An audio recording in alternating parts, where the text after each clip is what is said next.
Jai Hind, dear students. Welcome to economics class. Dear students, we have already started chapter number 2, that is people as resource. So dear students, in this chapter we have discussed many topics.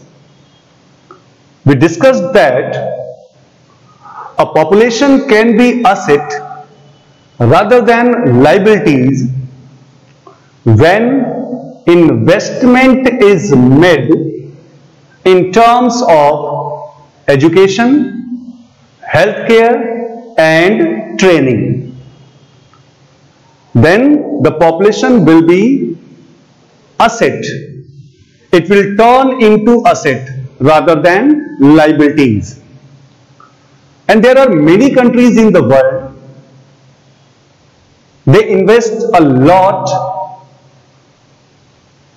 on their population. And the very good example is Japan.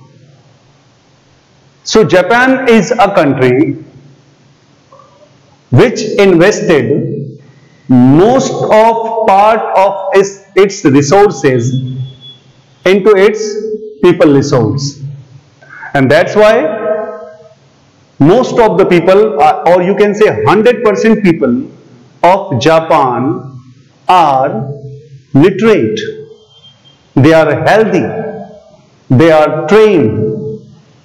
Why? Because investment is made by the government in terms of education, in terms of healthcare and in terms of training.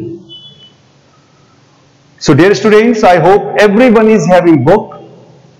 So please open your book, chapter number 2, people as resource. So let's start economics class.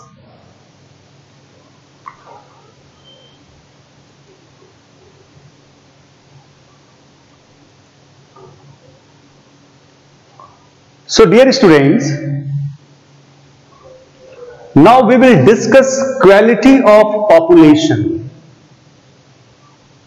And you know, the quality of population depends upon the literacy rate, health of a person indicated by life expectancy and skill formation acquired by the people of the country.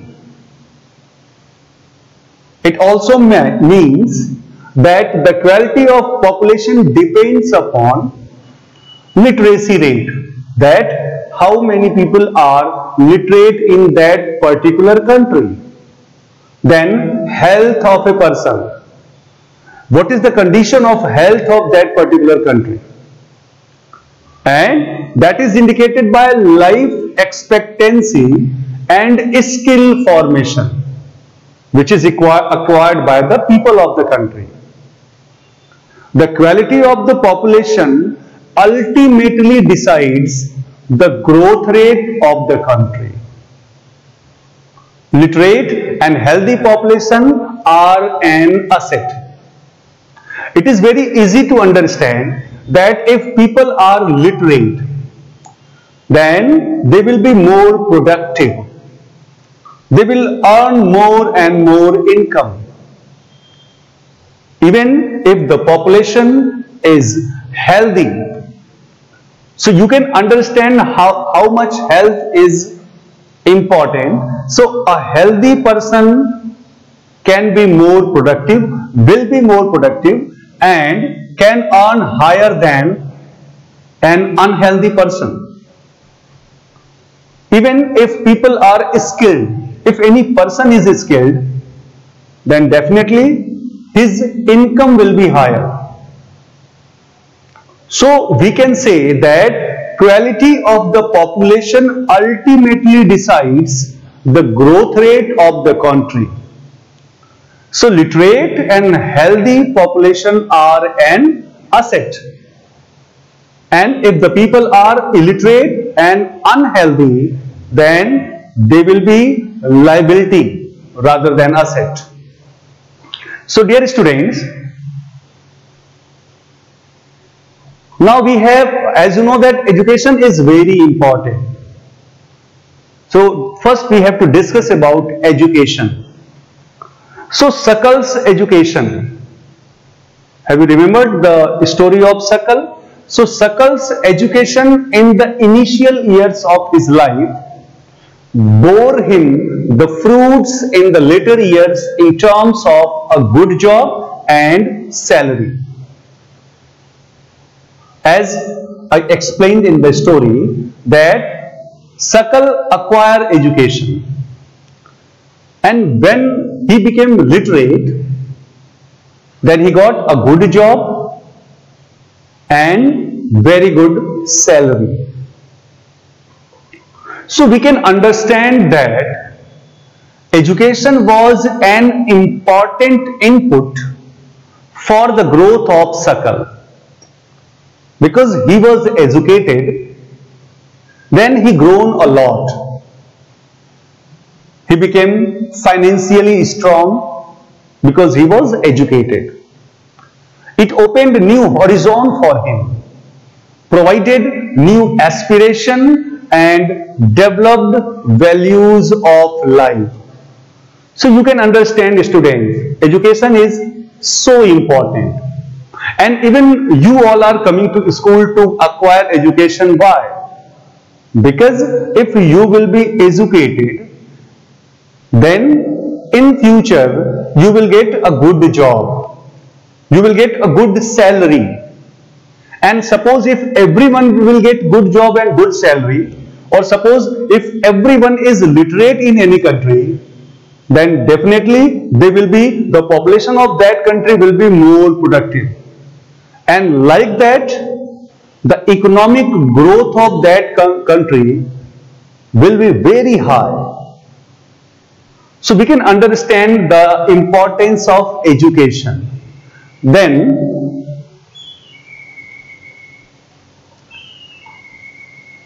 not only for Sakal, education contributes towards the growth of society also.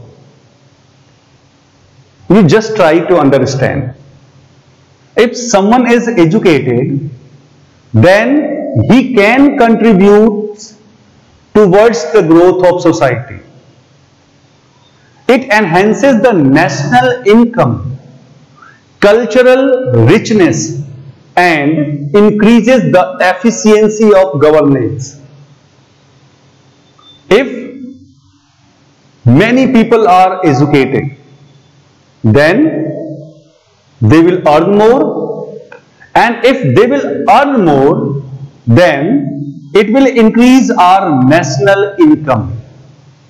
Because they are educated, they will be culturally more effective. So there is matter of cultural richness, and it will also increase efficiency of governance.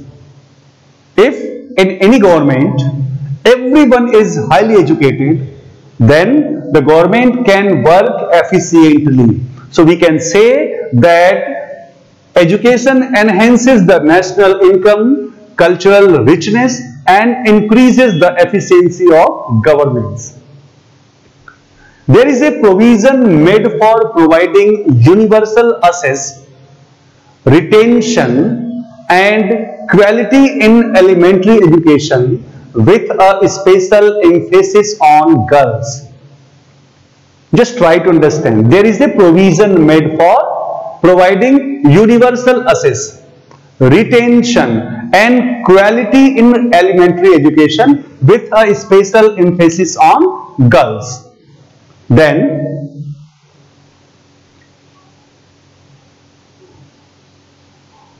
means what government is doing for to educate the population. What are the steps taken by government to make more and more literacy in the country, to make more and more literate persons in the country. So there is also an establishment of pace setting of schools like Navodaya Vidyalaya in each district. So every district has Navodaya Vidyalaya. where students get quality education by the government. Vocational streams have been developed to equip large number of high school students with occupations related to knowledge and skills. So many steps are taken by the government. Government is setting up Navodaya Vidyalaya. There is provision of vocational streams. They are developed to equip large number of high school students with occupations related knowledge and skills. Then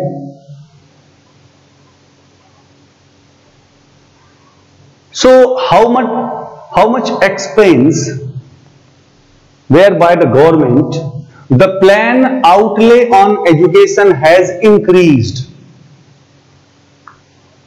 from rupees 151 crore in the first 5-year plan to rupees 3,766.9 crore in the 11th 5-year plan. Just try to understand. Huge investment is made by the government on education. In first 5-year plan, it was only 151 crore. But in 11th 5-year plan, it is 3,766.9 crore. Even the expenditure on education as a percentage of GDP, gross domestic products. So the expenditure on education as a percentage of GDP rose from 0.64% in 1951-52 to 3% in 2015-16. Means, what was the percentage of GDP of education expenditure? It was only 0.64% in 1951-52. But it increased a lot, and now in 2015 and 16 it was 3% of total GDP and has remained stagnant around 3% from past few years. Means from past few years it is 3%. So literacy rates have increased from, so what is the advantage? Why? Because government is investing a lot. Look the expenditure, just compare it. What was it in first 5-year plan? What happened in 11th 5-year plan? Then what was the percentage of GDP for education expenditure in 1951-52? How it rose? So what was the advantage of this? What is the advantage of this? So the literacy rates have increased from 18% in 1951. Very strange. In 1951, India's literacy rate was only 18%. But now it's actually 2010 and 11. Now it is 74%. Just check the difference.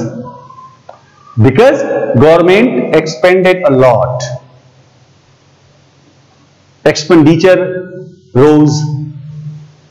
Percentage in GDP, that also rose. That's why literacy rate increased. Then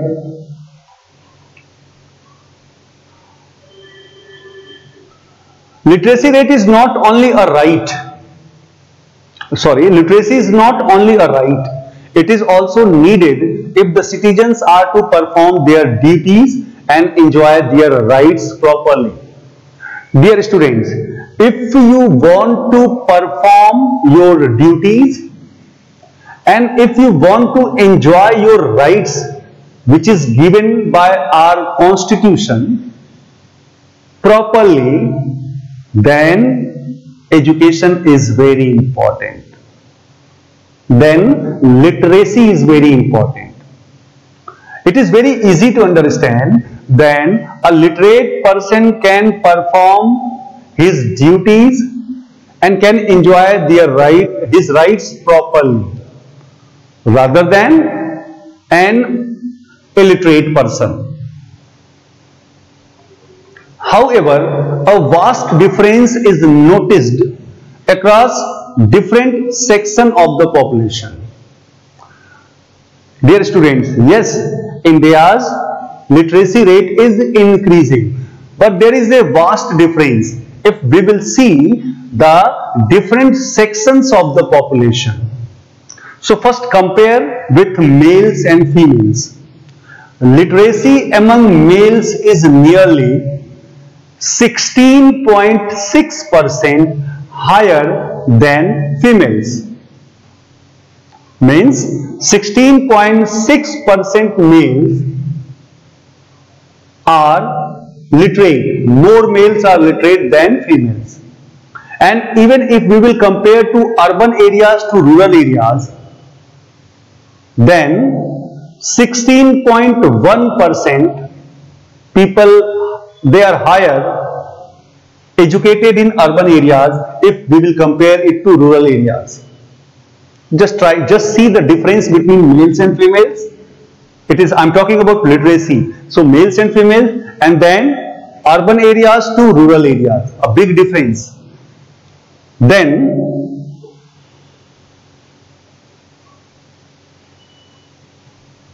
in 2011, literacy rates varied from 94% in Kerala to 62% in Bihar. Dear students, there is variation in different states also. As you know that Kerala is most literate state of the country, and their literacy rate is 94%, more than 94%. But when you will move to Bihar, their literacy rate is only 62%. So yes, literacy rate is increasing, but not equally everywhere. Few states are very literate and few are not. Then other steps taken by the government. The primary school system has expanded to over 8.58 lakh in 2013-14. 8.58 lakh. I'm talking about 2013 and 14. And this is about the primary school system. Unfortunately, this huge expansion of schools has been diluted by the poor quality of schooling and high dropout rates. Yes, government has started 8.58 lakh primary schools in 2013-14. But unfortunately, what was the problem? Even after this huge expansion of schools, it has been diluted. Why? Because the quality of schooling was very poor and high dropout rates, means many students, lakhs of students who have taken admission, they dropped out themselves. They refused to go to school. So this was the problem, because even after opening of 8.58 lakhs schools,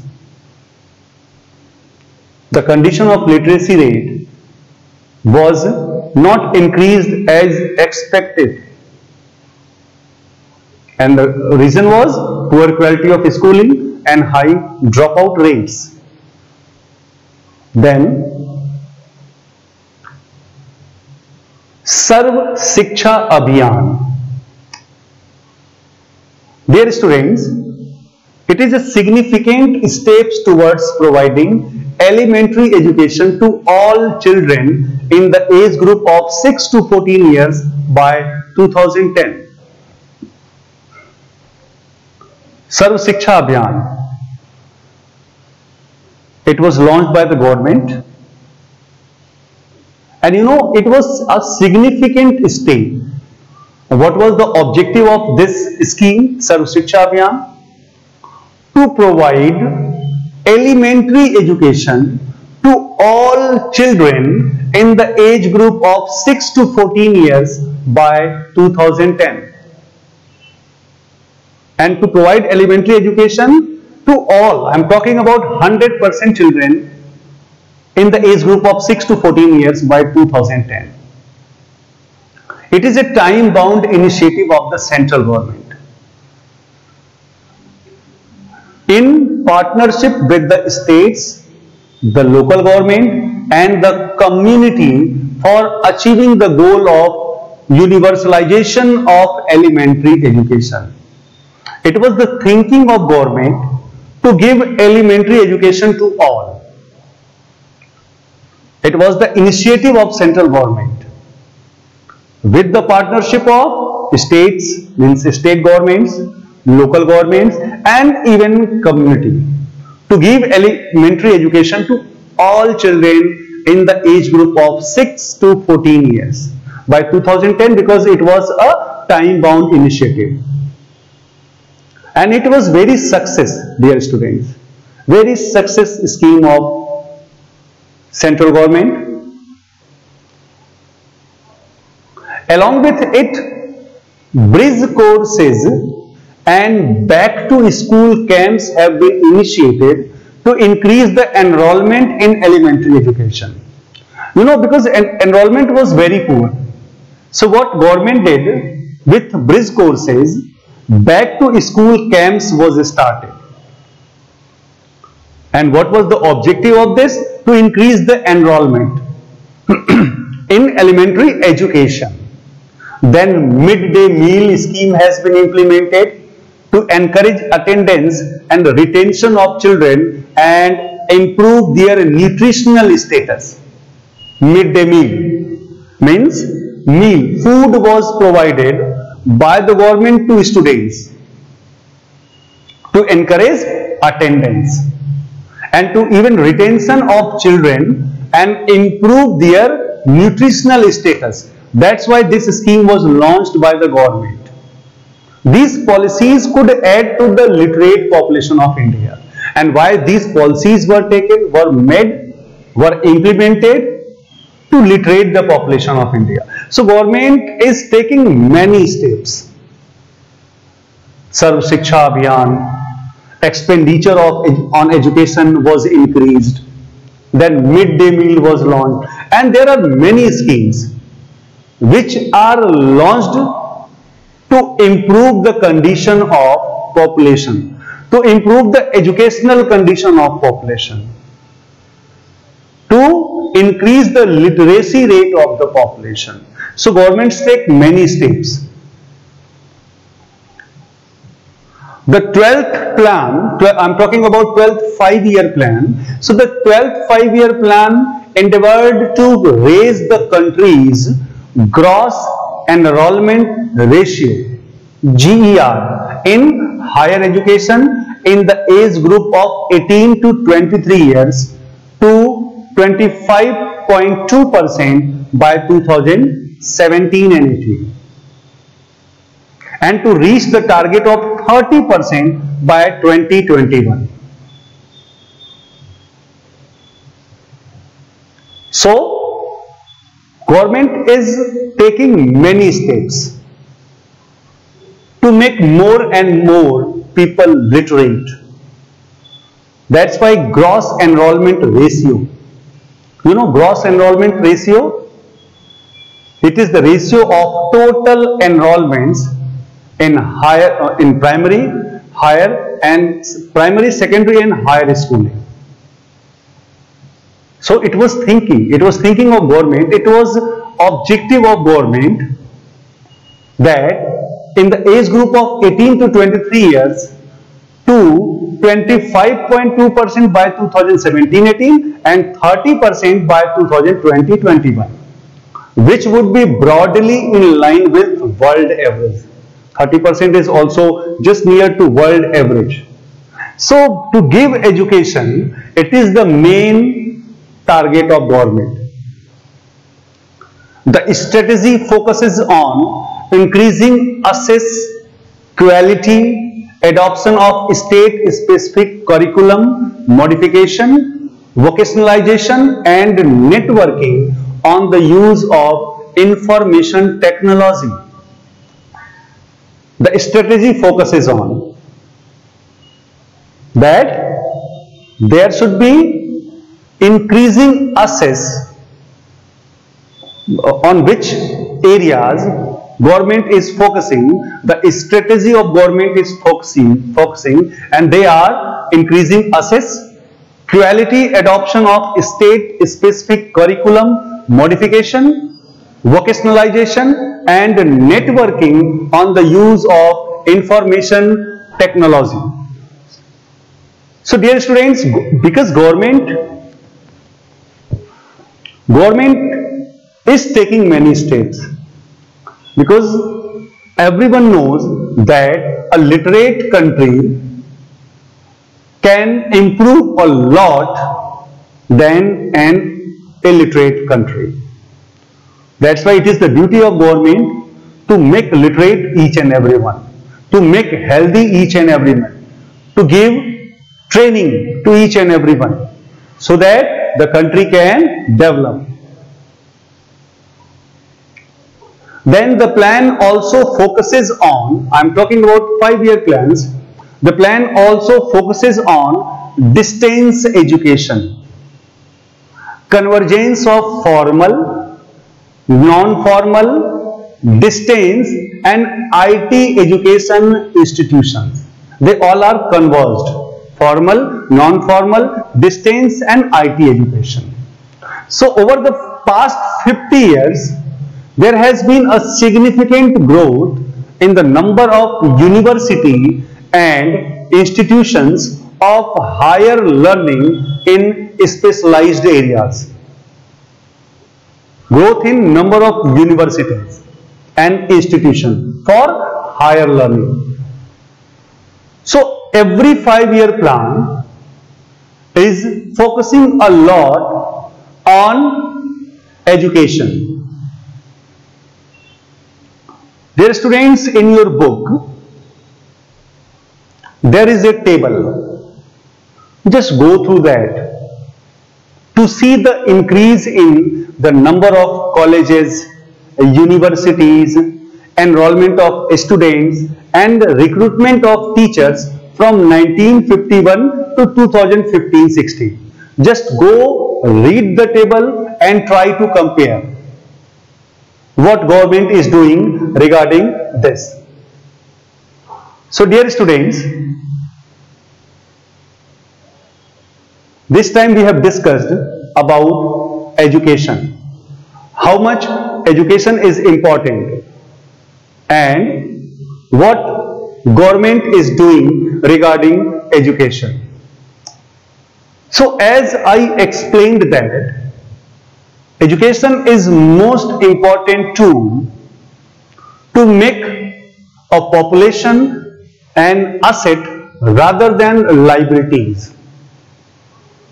That's why it is the duty of government to make literate its population.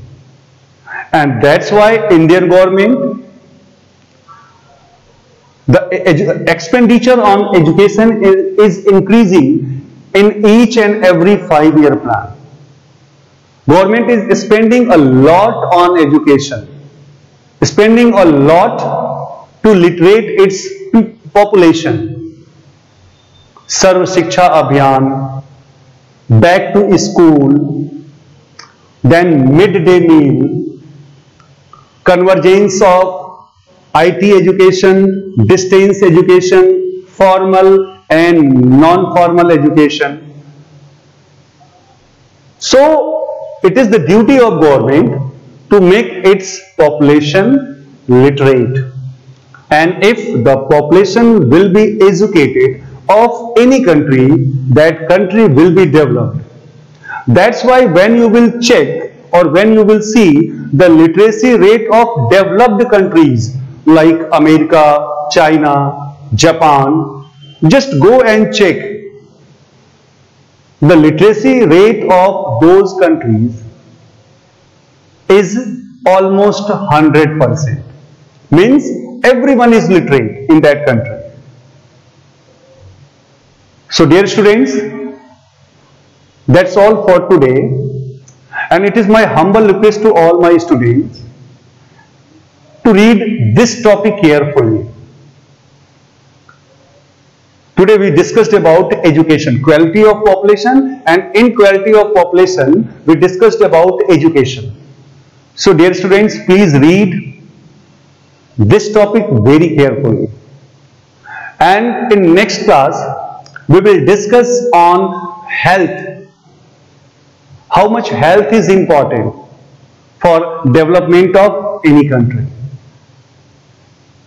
So till then, thank you. Have a nice day.